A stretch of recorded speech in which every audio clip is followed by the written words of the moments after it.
আসসালামু আলাইকুম ওরহমতুল্লাহি অবরাকাতু। সম্মানিত উপস্থিতবৃন্দ, সবাই কেমন আছেন? আশা রাখি আল্লাহর দরবারে সবাই ভালো আছেন। আলহামদুলিল্লাহ, আমিও ভালো আছি। তো আসলে randomly আসলে মানে মনের কথা আসলে শেয়ার করা আরকি। অর্থাৎ মানে কোনো গুরুত্বপূর্ণ বিষয় অনেকের কাছে এটা মনে না হতে পারে।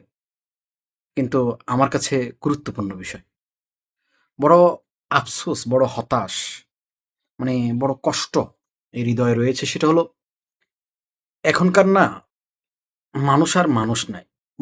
মানে নেমলি অর্থাৎ নামে মাত্র মানুষ, কিন্তু কাজে কর্মে আর না। আর মানুষের অস্তিত্ব খুঁজে পাওয়া যাচ্ছে না। মানে আমি একেবারে জেনারেলি মানে টক করছি এখানে, 100% না, মানে অর্থাৎ ভালো মানুষ তো আছে, 100% ভালো মানুষ আছে। তো আমি যে কথাটা বলতে চাচ্ছিলাম যে মানে সবচেয়ে বড় বিষয় হলো দয়া, মায়া, হায়া, মানে বর্তমানে আমি খুঁজে পাচ্ছি না। মানে লজ্জা, শরম, তারপরে যে বিবেককে বাধা দেওয়া, তার ক্ষতি করব না, তাকে অপমান করব না, তাকে বেইজ্জতি করব না, তার ক্ষতি করব না, তাকে আঘাত করব না, তাকে কারো সামনে ছোট করব না, তার অপকার করব না, তাকে কোথাও হেয় করব না। মানে এই যে চিন্তা ভাবনা আমাদের আগে ছিল, সেটা বর্তমানে আমি কোথাও পাচ্ছি না।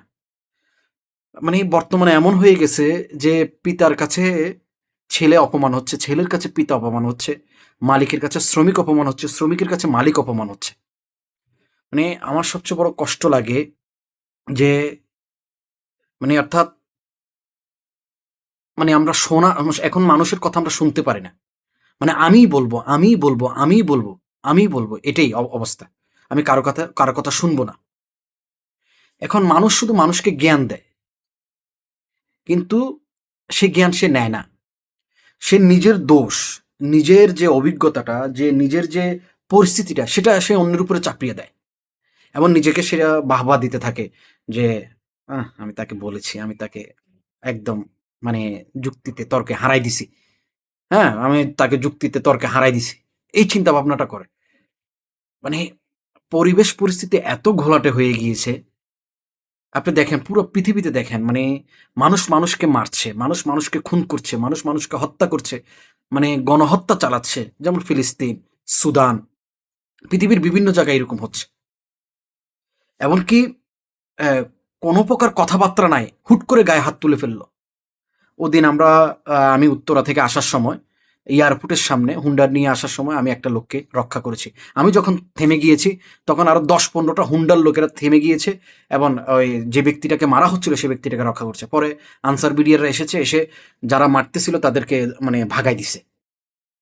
তাহলে আজকে যদি আমরা সত্যের পক্ষে দাঁড়াই না, এখনো সত্য বিজয় হবে। শুধুমাত্র আমরা কাপুরুষ হয়ে যাওয়ার কারণে, ভীতু হয়ে যাওয়ার কারণে, আমরা চুপ থাকার কারণে আজকে সত্য ধামাচাপা পড়ে যাচ্ছে। তো আমি প্রতিদিন এই অভিজ্ঞতাটা পাচ্ছি।